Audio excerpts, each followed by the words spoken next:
Hello friends, welcome back to my channel. और आज हम सीखेंगे हेमर्शिया के बारे में। इसको हेमर्शिया या हेमर्टिया दोनों बोलते हैं, तो आपका कोई भी प्रोनाउंसिएशन हो वो करेक्ट है। ये टर्म को आपने काफ़ी बार सुना होगा ग्रीक ट्रेजेडी के कॉन्सेप्ट में। जो अरिस्टोटल ने जो उनकी थियोरीज दी थी पोएटिक्स में, उन्होंने जो ग्रीक थिएटर के बारे में बोला था, और उनके तो काफ़ी सारे मतलब उन्होंने कॉमेडी के बारे में भी बोला था, उन्होंने पोएट्री के बारे में भी बोला था। बट अनफॉर्चुनेटली वो सारे जो उनका डॉक्यूमेंटेशन था वो ओवर द इयर्स जो भी ग्रीक में अलग अलग इन्वेजन हुए, जो दूसरे लोग आके वहाँ पे अटैक कर रहे थे, उसकी वजह से काफ़ी सारा जो लिटरेचर था, उन्होंने जो वर्क प्रोड्यूस किया था वो खो गया। तो पोएटिक्स का काफ़ी कम वर्क अभी हमारे पास है। और उसमें जो ड्रामा का जो है उसमें भी सिर्फ ट्रेजेडी का हमारे पास है, कॉमेडी का कुछ ज़्यादा नहीं है। उन्होंने काफ़ी सारे प्लेस के बारे में लिखा था, लेकिन वो सब अनफॉर्चुनेटली लॉस्ट है। तो उसमें कुछ चीज़ें फॉर्चुनेटली अभी भी जो हमारे पास है, उसमें उन्होंने जो ग्रीक ट्रेजेडी के बारे में लिखा था, अरिस्टोटल ने जो कंसेप्ट दिया था कि ग्रीक ट्रेजेडी कैसे होना चाहिए, उसमें ये एक टर्म काफ़ी इम्पोर्टेंट होता है, हेमर्शिया। इसका मतलब क्या होता है वो आज हम सीखेंगे। ओके, तो हेमर्शिया टर्म जो है इसको ग्रीक वर्ड में से लिया गया है। ये उसका ग्रीक वर्ड है, या फिर ये उसका ग्रीक में है, और उसको अगर इंग्लिश में लिखे तो इसका है हैमर टैनानन। ठीक है, हैमर टैनानन। इसका मतलब होता है टू मिस द मार्क, या फिर टू अर का मतलब होता है कुछ गलती, और टू मिस द मार्क मतलब आप कोशिश तो बहुत करते हो लेकिन थोड़े से रह जाता है। जैसे अगर आपने पढ़ाई तो पूरी की है, या फिर आपको सिर्फ 100 आउट ऑफ 99 मिला है, तो एक मार्क से आप बस रह जाते हो। टू मिस द मार्क, एक छोटी सी गलती की वजह से आपकी फिर पूरी लाइफ खराब हो जाती है, या कुछ बहुत गलत हो जाता है। अभी ये जो हेमर्शिया का कंसेप्ट है, ये किसके कॉन्टेक्स्ट में यूज किया जाता था, तो वो है हीरो या फिर जो भी प्रोटैगनिस्ट है उस प्ले का, उसके कंसेप्ट में कॉन्टेक्स्ट में इसको यूज किया जाता था। और इसको इसका हीरो का ट्रैजिक फ्लॉ बोलते थे। ट्रैजिक फ्लॉ मतलब एक ऐसी बदकिस्मती से उससे कुछ गलती हो जाती थी जिसकी वजह से क्या होता था, which leads to his downfall, जिसकी वजह से उसका डाउनफॉल हो जाता था, या तो उसकी ज़िंदगी खराब हो जाती थी या फिर उसकी डेथ हो जाती थी। अभी ये जो ट्रैजिक फ्लॉ होते हैं, they are inherent to their personality. Inherent to their personality से मतलब ये है कि कोई ऐसा चीज़ है जो उनकी पर्सनालिटी में ही है, वो उसी तरह का इंसान है, इनबॉर्न उनमें कुछ क्वालिटी है। और क्वालिटी या फिर आप उसको कोई वाइस भी बोल सकते हो, वो बचपन से उनके अंदर है। अभी इसमें से कौन सा होता है, तो एक होता होगा प्राइड होगी, मतलब गर्व होगा उनको किसी चीज़ का कि मैं ही सबसे बेस्ट हूँ।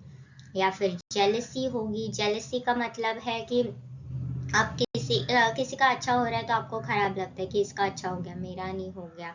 या फिर इनडिसाइसिवनेस, इनडिसाइसिवनेस मतलब आप जब डिसाइड नहीं कर पाते हो कि मुझे ये करना चाहिए या वो करना चाहिए, तो ये सारी जो चीज़ें होती है वो इनके अंदर इनेट होती है। अभी हम लोगों में से भी काफ़ी लोगों में ये सारी चीज़ें होंगी।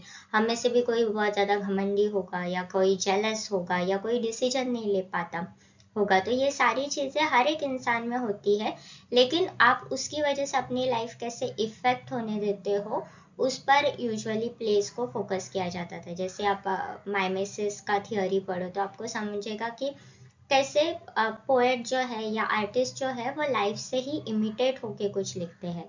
अभी ये जो तीनों कॉन्सेप्ट, तीनों टर्म्स मैंने यहाँ पे मेंशन किया है, ये तीनों शेक्सपियर के हीरोज का ट्रैजिक फ्लॉ है। ये है किंग लियर का, जेलेसी है ओथेलो का, और इनडिसाइसिवनेस है हैमलेट का, इनडिसिसिवनेस है हैमलेट का। ठीक है, ये तीनों शेक्सपियर के जो मेन 4 ट्रेजेडीज उन्होंने लिखे उसमें से एक है। शेक्सपियर की एक और ट्रेजेडी है मैकबेथ। मैकबेथ का क्या ट्रैजिक फ्लॉ था ये आप मुझे कमेंट में बताना। अभी अरिस्टोटल ने ये जब टर्म इंट्रोड्यूस किया पोएटिक्स में, तो उसने काफ़ी कैजुअली मेंशन किया। कैजुअली मतलब उसने उसके बारे में कुछ ज़्यादा बोला नहीं, लेकिन उसने बस बोला कि ट्रैजिक फ्लॉ एक हर हीरो में होता है। तो ओवर द इयर्स जब क्रिटिक्स ने उसको स्टडी किया तो उन्होंने उसके बारे में ज़्यादा जानकारी हमें दी। अरिस्टोटल ने इस टर्म को ऐसे डिस्क्राइब किया था पोएटिक्स में कि एक ट्रैजिक हीरो एक ऐसा आदमी होता है जो नोबेल रैंक का होता है। नोबेल रैंक मतलब वो किंग होगा या कोई अरिस्टोक्रेटिक फैमिली से होगा या बड़े घराने से बिलोंग करता होगा, और उसका जो मिसफॉर्चून है, उसके साथ जो गलत होगा, वो किसी विलन की वजह से नहीं होगा। कोई इंसान उसके साथ कुछ गलत नहीं होगा, बट उसके एरर ऑफ जजमेंट से होगा या उसके हैमरशा की वजह से होगा। जैसे अगर आप हैमलेट की बात करो, तो हैमलेट के अंकल उसके डैड का खून करते हैं, वो चीज़ तो हो गई, लेकिन हैमलेट बदला नहीं ले पा रहा। इसलिए नहीं ले पा रहा क्योंकि उसके अंकल ने उसके डैड का खून किया, बल्कि वो डिसाइड नहीं कर पा रहा। तो फिर जो उसके साथ आगे चल के जो गलत हुआ, वो उसके इनडिसाइसिवनेस की वजह से हुआ। इसके लिए नहीं हुआ कि किसी ने उसके डैड का खून कर दिया, इसकी वजह से नहीं हुआ। तो अरिस्टोटल ने इस टर्म को इसी कॉन्टेक्स्ट में बोला है कि हीरो के साथ जब कुछ गलत होता है तो वो कोई विलन आके नहीं करता, बल्कि हीरो खुद ही उस पर एक्शन नहीं ले पा रहा। अगर आज मुझे किसी सब्जेक्ट में कम मार्क मिले, तो फिर अगर मैं पढ़ाई ही नहीं करूँ तो फिर वो मेरी गलती है, उसमें पेपर सेटर की गलती नहीं है। वो उसने तो पेपर सेट किया, जिसने चेक करना था उसने चेक कर दिया, उन्होंने अपने काम किए, लेकिन मुझे भी तो अपने तरफ से कुछ मेहनत करनी पड़ेगी, मुझे भी तो पढ़ाई करनी पड़ेगी। और जब तक मैं पढ़ाई नहीं करूँगी, मुझे अच्छे मार्क्स मिलेंगे ही नहीं। तो वो क्या हो गया, वो फिर मेरा हैमर्शिया हो जाएगा। तो अरिस्टोटल का जो पोएटिक्स में उसने हीरोज के बारे में बोला, उसने भी वही बोला कि उनके साथ कोई विलन डायरेक्टली कुछ गलत नहीं कर सकता, बल्कि वो किसी चीज की वजह से एक्शन नहीं ले पा रहे, वो एक्शन नहीं ले पा रहे, या वो कोई चीज नहीं करते हैं, या फिर वो कोई चीज आगे चल के कर देते हैं, उसकी वजह से उनके साथ कुछ गलत हो जाता है। अभी जब हम अमरशा की बात करते हैं या ट्रैजिक फ्लॉ की बात करते हैं, तो अरिस्टोटल ने जो ट्रैजिक फ्लॉ के बारे में बोला था, उसने ये बोला था कि ये मॉरली रॉन्ग नहीं है, मतलब जानबूझ के कोई किसी का बुरा नहीं करता।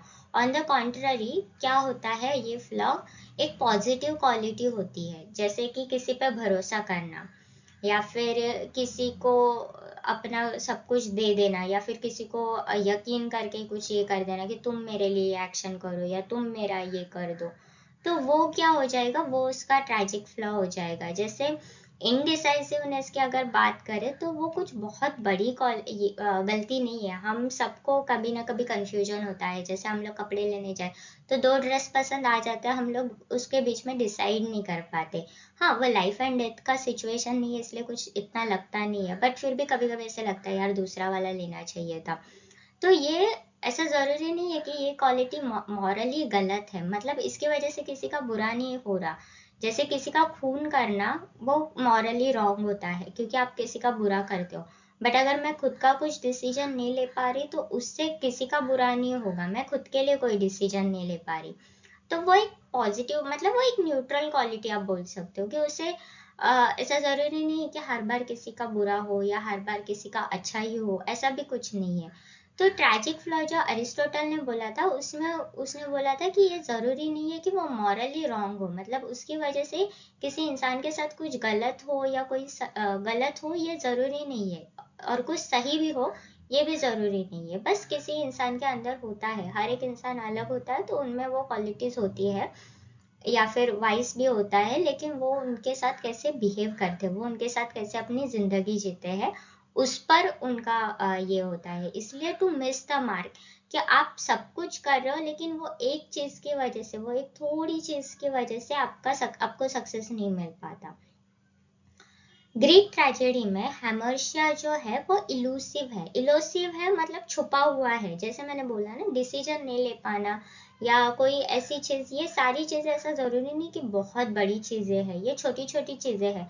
हम सब के साथ भी ये सारी चीजें होती है, हम सब भी अपनी लाइफ में जेलस हुए हैं, हम सब भी अपनी लाइफ में थोड़ा घमंड दिखाया है, ये सारी चीजें होती है। लेकिन वो जहाँ पे दिखाना चाहिए वहां पे जरूरी नहीं है। अगर मुझे कोई चीज नहीं आती है, अभी सपोज मेरा अगर मैथ्स खराब है और मुझे मैथ्स नहीं आता है, तो अगर मैं घमंड करके बैठूं कि मुझे नहीं पूछना किसी को, या फिर वो मैं मेरी फ्रेंड को नहीं पूछूंगी। अगर मैं वहां पे प्राइड करती हूँ तो फिर वो गलत हो जाएगा ना, उससे मेरी ही लाइफ के साथ कुछ गलत इफेक्ट होगा। लेकिन अगर वही मैं वहां पे अपना घमंड थोड़ी देर साइड में रख के मेरी फ्रेंड को पूछूं कि अरे तू ये समझा दे मुझे, या फिर मैं जाके टीचर को पूछूं कि आप मुझे ये सम फिर से समझा दो, तो मेरा वो जो इफेक्ट है या फिर उसकी वजह से मेरी लाइफ काफी आसान हो जाएगी। तो सेम वे ग्रीक ट्रेजेडी में भी हमेशा जो होता था इल्यूसिव होता था, मतलब एक कोई तो छोटा सा एक्शन होता था या इनएक्शन हो जाता, उनकी वजह से उनकी लाइफ को आगे चल के बहुत गलत चीजें उनके साथ होती थी। तो अगर अरिस्टोटल जो था वो सोफोक्लिस का काफी बड़ा एडमायरर था। एडमायरर मतलब फैन था, उनको काफी पसंद थे सोफोक्लिस के प्ले, इसलिए उन्होंने सोफोक्लिस के प्लेस को स्टडी किया। तो उसमें से उनका जो एक इम्पोर्टेंट प्ले है इडिपस द रेक्स, उसमें वो इडिपस के साथ कैसे गलत होता है, अगर आप वो प्ले पढ़ो या उसको स्टडी करो तो आपको समझेगा। काफी ब्यूटीफुल प्ले है, और इसी से आगे चल के साइको एनालिटिक में दो थियोरी निकला है, इडिपस कॉम्प्लेक्स, और फिर बाद में थोड़ा और भी दूसरे प्लेस को स्टडी करके ये वाला भी निकला था, इलेक्ट्रा कॉम्प्लेक्स। मैं आगे चल के जब साइको एनालिटिक पढ़ाऊंगी तभी इसमें बताऊंगी कि इडिपस क्या होता है, इलेक्ट्रा क्या होता है। तो इसमें इडिपस के लिए एक भविष्यवाणी हुई थी कि वो अपने पापा को खून करेगा और अपनी मम्मी से शादी करेगा। तो जब उसको ये सारी चीजें पता चली तो इंस्टेड ऑफ ये करना कि मैं ऐसे कोई भी चीज ना करूँ जिसकी वजह से मेरे पापा के साथ कुछ गलत हो या मेरी मम्मी के से मैं दूर रहूँ, ये सारी चीजें नहीं करता, वो वहां से भाग के चला जाता है। फिर उसको रास्ते पे एक आदमी मिलता है जिसका वो खून कर देता है। वहां पे भी वो ये नहीं सोचता कि क्यों किसी का खून करना, वो आदमी उसको तंग भी नहीं कर रहा, लेकिन वो खून कर देता है। फिर आगे चल के जब प्ले के एंडिंग के क्लाइमैक्स के इसमें, या फिर डिनाउंसमेंट बोल सकते हो आप, उसमें जब उसको पता चलता है कि उसने जिस रास्ते पे जिस आदमी को मारा था वो एक्चुअली उसके डैडी थे, और उसने बाद में जाके जिस लेडी से शादी की वो उसकी मम्मी थी, तो ये उसके साथ गलती से हो गया। ये मतलब वो उस एक्चुअली वो उस भविष्यवाणी से बचने के लिए निकला था, लेकिन गलती से वो उसी में जाके चला गया, उसने सारी चीजें वही कर दी। तो ऐसे नहीं है कि बाबा अगर मेरे हाथों से किसी का खून होना लिखा है तो ये नहीं करो कि बाबा खून नहीं हो, ऐसी चीजें नहीं करो। उल्टा वो सबको गुस्से में आके मारे जा रहा था, बहुत ऐसे एक्शन ले रहा था, तो उसका वो कहीं ना कहीं इस्केपिज्म या फिर अपने फेट से भागना, कहीं उसके ऊपर भी उसने काफी ये किया। तो फिर ये जो डीड्स उसने किए थे, ये जो एक्शंस उसने किए थे, वो उसने उसके जान के नहीं किए थे, उससे गलती से हो गए थे। और फिर अगर कोई चीज हम लोग ऐसे जाने हुए करते हैं या फिर बिना जाने करते, तो हाँ हम वो चॉइस से ये नहीं करते, या फिर हमारे उसमें कुछ बहुत बड़ा ये नहीं, मतलब उसने जब उस इंसान का खून किया तब उसने ये सोच कर नहीं किया था कि ये मेरे डैड है। तो फिर वो क्या था, वो इल्यूसिव था। इल्यूसिव मतलब वो छुपा हुआ था सबसे, उसको ही पता नहीं था उसकी बर्थ का क्या राज है। अगर उसको वो पता होता तो फिर शायद वो नहीं करता ऐसे, क्योंकि किसी को ऐसा नहीं लगता। वो मेन चीज भागा इसीलिए था ताकि उसको उसके डैड का खून नहीं करना पड़े। तो फिर उसको वो चीजें नहीं करनी थी, उसको वो एक्शन नहीं लेना था, लेकिन वो गलती से हो गया। तो ग्रीक ट्रेजेडी में आप कोई भी ये करो, वो ऐसा जरूरी नहीं है कि वो बहुत ऐसा एकदम सबके सामने से खुला करके रखा जाए कि देखो इस इंसान में ये गलती है, इसकी वजह से वो ये सारी चीजें कर रहा है। जैसे शेक्सपियर के प्लेस में काफी ग्लेरिंगली दिखता है, किंग लियर का प्राइड हमको ग्लेरिंगली दिखता है कि वो कितना घमंडी है, या फिर हेमलेट का इंडिसाइसिवनेस भी हमको दिखता है, उसको तो वो सॉलिलोकी भी है, टू बी और नॉट टू बी। तो उस पर से भी हमें काफी ग्लेयरिंगली पता चलता है, शेक्सपियर एकदम खुला करके हमको बताते हैं कि देखो इसमें ये प्रॉब्लम है। ग्रीक ट्रेजेडी में वो नहीं होता, वो छुप के उसको दिखाते हैं, और फिर बाद में हमको उससे सीखना पड़ता है कि ये सारी चीजें क्यों हुई या फिर क्यों नहीं हुई। अभी हेमर्शिया ग्रीक ट्रेजेडी के बाद भी काफी ज्यादा लिटरेचर में यूज हुआ। जैसे अगर जब जैसे अभी मैंने शेक्सपियर का एग्जांपल दिया कि उसके सारे प्लेज में ऑलमोस्ट, मतलब उसकी जो मेन 4 ट्रेजेडीज है उसमें हेमर्शिया है। इसके अलावा हेमर्शिया नॉवेल्स में भी यूज हुआ है। तो अगर आप मैरी शेली का फ्रैंकनस्टाइन पढ़ोगे तो फ्रैंकनस्टाइन में भी हेमर्शिया है, जैसे विक्टर फ्रैंकनस्टाइन का है। तो उसका जो ओवर एम्बिशन था कि उसको लगा कि मैं भगवान का रोल प्ले कर सकता हूँ, मैं एक इंसान को बना सकता हूँ, तो उसने उसका वो जो, क्योंकि इंसान का एक लिमिट है, हम लोग ऐसे चीजें नहीं कर सकते जो नेचुरल वे है, हाँ उसमें हम लोग एक इंसान को बना सकते हैं, जैसे बच्चा पैदा करना भी एक इंसान को बनाना होता है, लेकिन वो उसने नहीं किया, उसने एक मरे हुए इंसान को, और वो भी अलग अलग इंसानों की बॉडीज को कलेक्ट करके उसने फिर एक इंसान बनाया। तो फिर उसने या वहाँ पे क्या किया, नेचर को चैलेंज किया, उसने गॉड का रोल प्ले करने की कोशिश की, वहाँ पे उसकी वो ओवर एम्बिशन जो थी वो हेमर्शिया बनी। और अगर आप यहाँ पे भी ये नॉवेल पढ़ो तो उसकी वो जो ओवर एम्बिशन है ये काफी छोटा पार्ट है उस पूरे नॉवेल का, मतलब शुरू में हमको वो दिखता है, बाद में तो वो पूरी नॉवेल में भाग ही रहा है मॉन्स्टर से, लेकिन वो एक छोटा सा पार्ट है। तो आप यहाँ पे भी बोल सकते हो कि हेमर्शिया जो है वो इल्यूसिव है। फिर उसका सेकंड गलती उसका ये है कि उसकी inability to accept his responsibility towards his child. अभी उसने जब उस इंसान को पैदा किया है, उस मॉन्स्टर को अगर उसने बनाया है, तो ऑब्वियसली वो मॉन्स्टर को सिर्फ विक्टर फ्रैंकनस्टाइन का अप्रिशिएशन चाहिए था, उसको प्यार चाहिए था, और बाद में जब वो नहीं देता है, वो खुद ही डर के उससे भाग जाते हैं, तो उसको गुस्सा आता है कि तो फिर तूने मुझे बनाया क्यों, बनाया तो फिर तो अभी मुझे एक्सेप्ट क्यों नहीं कर रहा।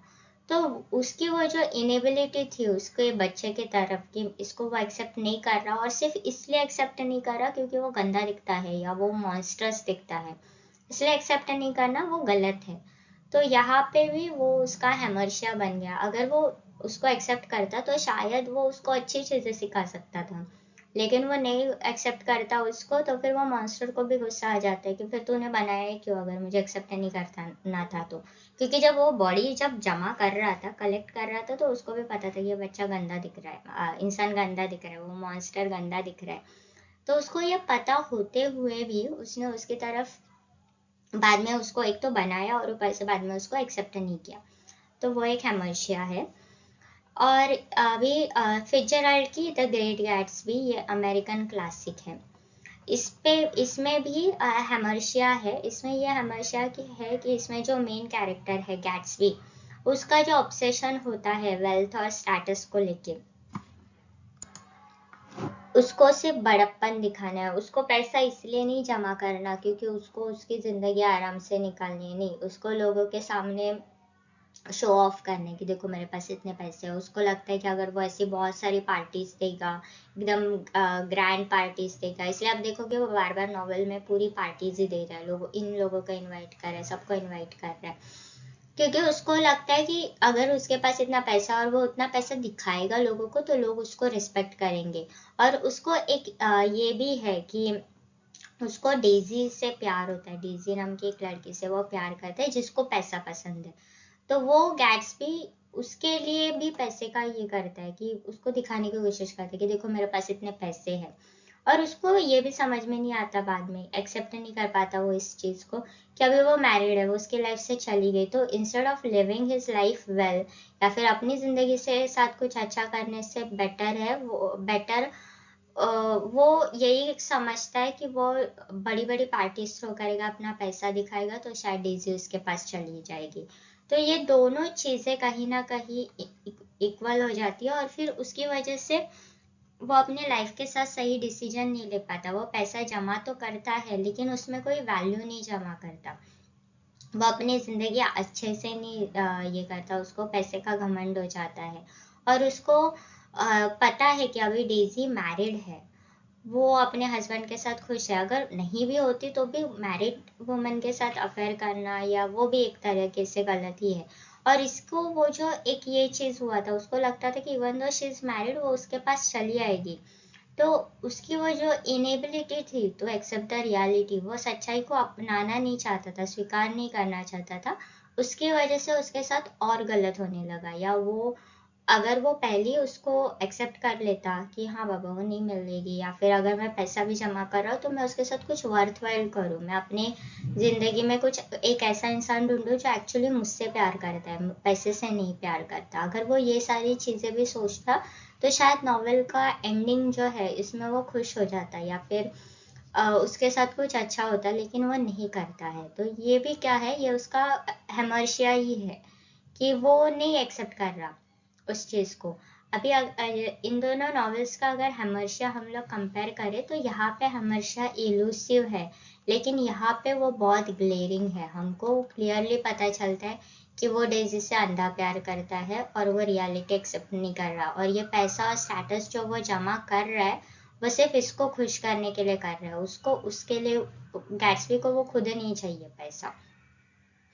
तो ऐसा ज़रूरी नहीं कि हमेशा हमेशा प्लेज में ही यूज़ हो, वो नॉवेल्स में भी यूज़ होता है, और वो डिपेंड्स ऑन राइटर कि राइटर उसको कैसे यूज़ कर रहा है। जैसे सोफोक्लिस ने हमेशा इल्यूसिव रखा था, शेक्सपियर ने दिखाया था। यहाँ पे भी मैरी शेली ने उसको इल्यूसिव रखा, उसको छुपा के रखा, लेकिन फिट्जराल्ड ने दिखाया, ओवरटली लोगों को दिखाया कि कैसे गैट्सबी को हमेशा है। आई होप आपको ये वीडियो समझ में आ गया। कुछ डाउट है तो प्लीज़ कमेंट में पूछना, और अगर आपको वीडियो अच्छा लगे तो प्लीज़ इस वीडियो को लाइक करना, चैनल को सब्सक्राइब करना और नीचे कमेंट करना। Thank you.